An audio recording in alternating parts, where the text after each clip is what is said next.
Aloha and Talofa. Welcome back. As I said yesterday, this is going to be part 2 of Brianna Joy Gray's interview with Butch Ware. Here we go. Yeah, well, Butch Ware, I haven't properly introduced you. You were a professor at UC We Santa did all of Barbara. that before the introduction. Yeah. Okay. And additionally, of course, the vice presidential candidate for the Green Party ticket in 2024. I'm so glad to be talking to you again, especially because it is on the heels of your announcement that you are running for governor of the great state of California. How's that going? What should we know? Um, let's see, where do you want to start? Here's what I would say to go in off the top. Um, One of the disingenuous criticisms that was constantly leveled at the Green Party during the 2024 electoral cycle was, y'all only show up, every 4 years to run for president. Well, what y'all gonna say now? That's number one. The goal here is to build political strength to grow from the political coalitions that we were able to establish during this last electoral cycle, and to essentially reconfigure the political map in the United States of America. So we're coming after them. And we made the official website launch. It was a little less than 10 days ago. In between what's come in with pledges from some of our donors and the hundreds of small individual donations, we're up over $110,000 in the first 10 days, raising for the campaign. I'm not playing with these people. And the goal is to build an actual political movement that is capable of defending us against this fascism, because the one thing that we know for sure is that the Democrats either cannot or will not do that. And that party is True. in shambles, it's in disarray. You see them like, oh, it's their government. What can we do now? All we, Hakeem Jeffries talking about we might as well just lay down for the next 4 years. Right, now's the time, man. Fill the Green Party, join the Green Party, run in the Green Party. It's their government. Uh, I'm trying to figure out what leverage we actually have. What leverage do we have? They control the House, the Senate, and the The minority presidency. leader It's here, the their Democratic government. leader. What leverage do we have? It's their Do government. do you understand now the absolute moral bankruptcy and political, what's the word I'm looking for here? Impotence Ooh, of this political party. impotence. They have no moral standards, and they have no political resolve or political courage. So the aim is to take California, which is the most progressive state in the union, and to make this a laboratory for the development of a true progressive politics. Now, I didn't say it was a progressive state. I said it's the most progressive state in the union. I saw that smirk come out the corner of your mouth. I would maybe beg to differ. Hawaii's pretty progressive. We might be the most progressive state. Oh, this is still a state that voted That's to right. that voted to keep slavery on the books. There's a lot of work that needs to be done in this space. But the aim is to do all of the things that people say that the Green Party is unwilling to do, which is to go block by block, neighborhood by neighborhood, build an infrastructure. Because listen, we ran with the best policies for the working class, but this has not been a working class party. We ran with the best policies for black. To make it a working class party, we need the working class to join the party and run a little bit. The Democrats definitely aren't a working class party, but regardless of if you join or not, we're going to be more working class than either of the other two parties. But we need you guys to come and fill the party. Black liberation. This has not been a black people's party. We ran with the best Black policies people for join the the party Latin too. community, for the Latin indigenous people, community with everybody. respect to land back and other things. But we have not built the demographic strength in those communities. That changes. And so we are attacking this, with aggressive fundraising. We've had hundreds of people already volunteer to do work in communities, and we've got people volunteering and donating from all around the country, because the case that I've been making is that whatever happens in the state of California is going to irrevocably shape and shake American politics from here on in. California, if the states were each independent nations, California would be the fifth largest economy in the world. If we are able to pass single payer healthcare in the state of California, then it is just a matter of time before we have single payer healthcare in the United States of America. If I just find it crazy that we don't have universal health care or we are single able payer. to turn the governor's mansion green in the state of California, then that by itself will be the end of the duopoly as we have known it. So for all of the people that like invested energy either in our campaign or in PSL or in other third-party movements, or even people that just couldn't hold their nose and vote for Kamala so they stayed home, what we're saying is you have said, Americans have said, 70% of independents have said, 53% of Democrats have said, 48% of Republicans have said that these two parties do such a poor job that we need a third party to serve as a counterbalance to that I power. agree. Well, now is your opportunity to invest in that. But y'all are going to have to put your money where your mouth is, Right? Don't because talk about it, be about it. we're still not taking corporate donations. We're taking donations from donors that are willing to put their name behind it. There's no dark money in this, and we've got some major support, especially from big money in the Muslim community. Because again, in this 2024 electoral cycle, the Muslims voted 53% for the Green Party. They voted for the Steinway ticket, 20% for Kamala, 20% for Trump, largely as a protest vote. But what that means, and I think people haven't reflected on this, although I've heard you talk about it a number of times, I think people don't understand the extent to which this is a seismic shift in the history of American politics. Muslim Americans, significant voting bloc, we haven't seen a group opt out of democratic politics like that and just shift independent.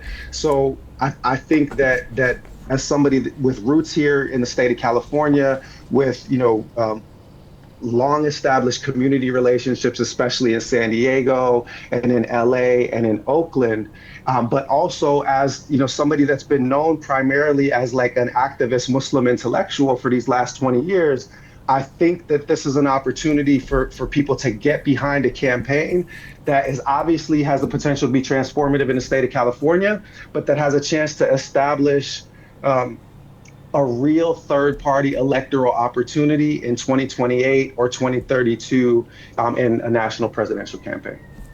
It's really exciting for a couple of reasons. I think it's just as, if not more important, to fill that down ballot, to get mayors, governors, city council members, school board members, things like that, so we can really affect things all throughout the fabric of society, not just trying to top down it. But I do agree that if we work hard, that we should be able to have a presidential candidate that really does something in 28 or 32. 28 or 32. I'm reflecting on what we were told after Bernie dropped out of the race in 2020.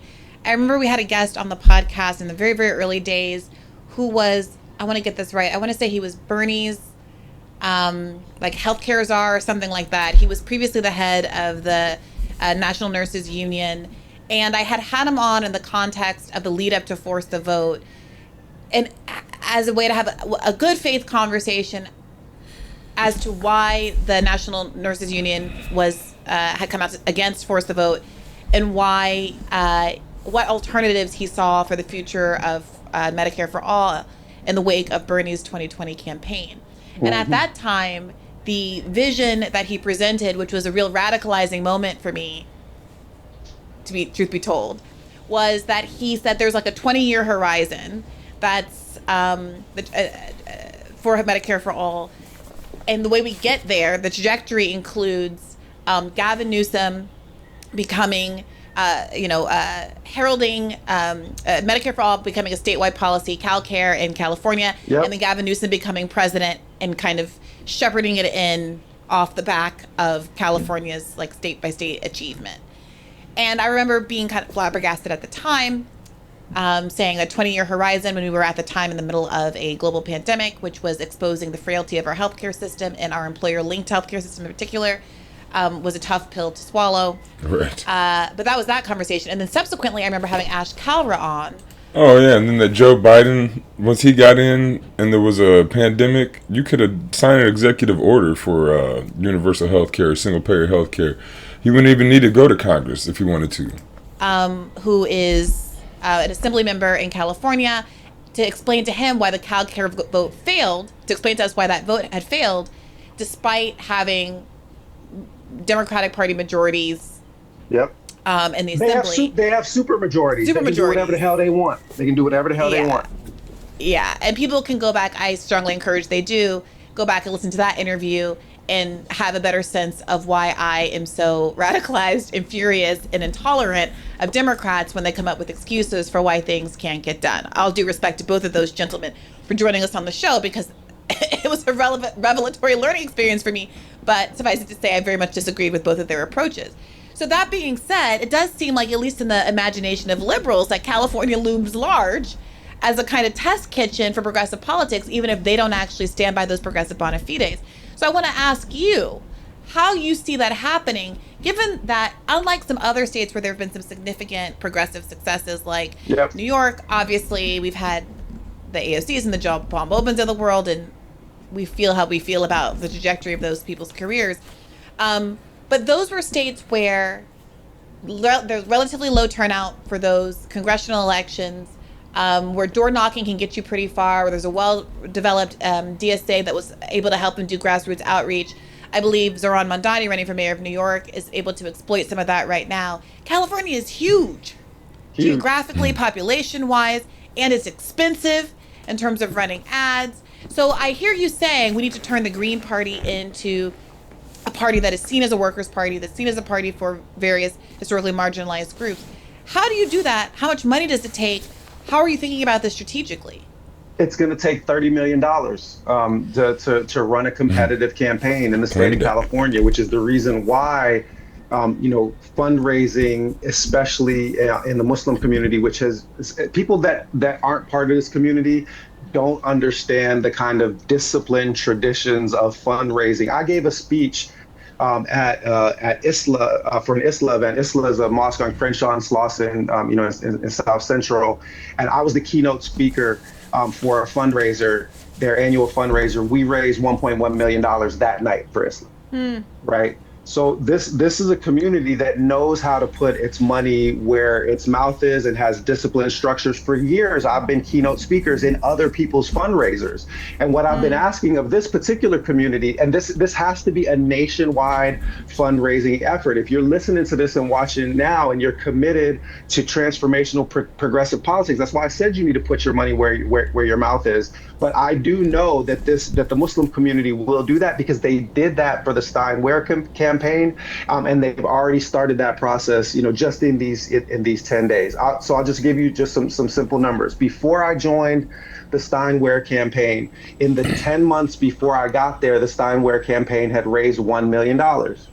In the 2.5 months that I was on the campaign, we raised twice that. And the reason is that we were able to make those connections with those Muslim fundraising networks, and to get established relationships with those communities and buy-in from the Muslim community. And my aim is, but they got a lot of donations from the Muslim community with the genocide going on. Essentially to say to the Muslim community, we now have an opportunity to play a role of moral and ethical and political leadership in a broader anti-imperialist coalition. Right, people are like, we can't afford morals right now. We got to vote for Democrats. We just got to do it because Donald Trump is so bad.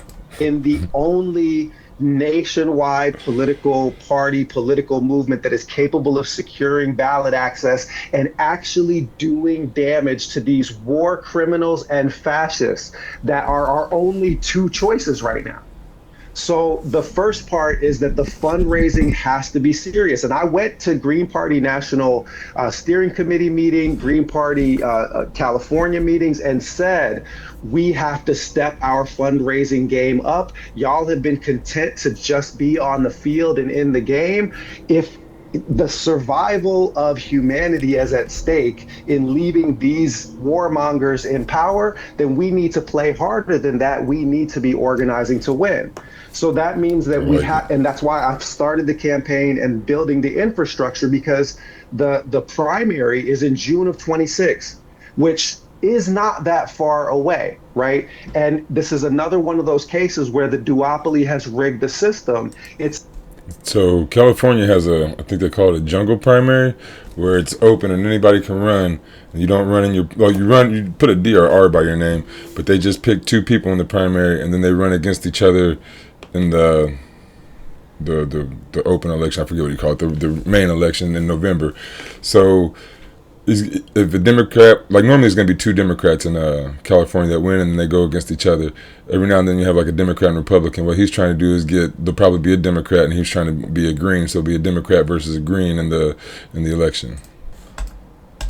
It's a primary where only the top two advance. So it's designed to keep third parties out. But one of the beauties of that liberal / progressive reputation that the state of California has is that there are as many registered independents in the state of California as there are registered Republicans. So this is an opportunity to make an appeal that is not just targeted towards the so-called left. And I want to be explicit and clear about that, is that I'm coming for not just the Bernie Trump voters, I'm coming for Trump voters. I'm coming with for everybody that understands that we are dealing with a system that is run by and for the corporations rather than by and for the people. And that we have a very narrow window of opportunity where we can try to, using what is still left, the vestiges of American democratic representative institutions, while we still got them, is the last chance that we have to wrest control back from this oligarchic regime. And when I say this oligarchic regime, I'm not talking about Team Red. I'm talking about blue and red. Duopoly. There's no substantive fundamental difference in the corporate ownership of those two parties. And we, the people, are at their mercy unless and until we stand up and stage a whole ass revolution. And literally in the first email fundraisers that went out, it's like, this is not a time for reform. We need a revolution, because healthcare should be a human right, not a stock option. Right? Single payer healthcare. Do you know these Democrats passed single payer healthcare when Schwarzenegger was in office because they knew he would veto it? And then as soon as they had that governor's mansion and majorities and supermajorities, suddenly miraculously they can't get it through. Right. Because that's how they and the last time they almost got CalCare through, and a last minute $1 million donation to the Democrats from the insurance companies, and just like that, it was off the table. So this is corruption. You look at the situation in the aftermath of the wildfires. You got Karen Bass, mayor of Los Angeles, handing over the rebuilding, her rebuilding czar is a former police commissioner and real estate developer. What says carceral state / corporate sell-off better than that? Right. I can tell you what says carceral state / corporate sell-off better than that. They talking about running Kamala for governor. Yeah, I did see that. So these are people. I'd like to see that Butch, Ware, and Kamala do a debate. He would run circles around her. She would look so bad. That can't get right because they don't want to get right. Go ahead. What do you think? How is the field shaping up outside of winner Kamala Harris taking another bite of the apple? I mean, listen, so I reviewed the field before, we filed the official paperwork, and got everything in. And I'll just put it like this. Betty Yee, the comptroller, an interesting, personal biography, not a compelling or charismatic figure. If they run Kamala's likely to clear the field of the rest of the Democrats. That's really not saying much. These are not, talented, political athletes, as the saying goes, because they have essentially had a monopoly on political power. They don't have to be any good at anything. They just have to follow orders that come from the party, and then they're going to get promoted through the relative ranks. So I think that, well, let's just put it this way: nobody on that list has been on the Breakfast Club. So I like my chances, and I like my chances to communicate in a way to the people of California and to the broader American public in a way that people understand is authentic and is actually rooted in a desire for our collective liberation. And the one thing that you are never going to get from me is playing politics or selling out. Hey, you were a star on The Breakfast Club. You guys did amazing on The Breakfast Club, and I was going to actually ask you next about how you're feeling about the media field. I mean, you say, I think correctly, that if Kamala is the chosen one, she will be anointed, and you will. We will talk about the media field in part 3. So yeah, that's his plan for the Green Party in California and his run for governorship, or however you call it. I would like to see him talk a little bit more about building the party with more people and like having others run too. But I mean, we all have different ideas and different ways to build stuff. I do hope, and I'm pretty sure, that I'll get to talk to him hopefully within the next couple months, if not sooner. But so that is Butch Ware with Brianna Joy Gray, going over Green Party politics and why Democrats and Republicans, there's really not much difference in fascist light. So I mean, you know these things if you get your information from across the spectrum.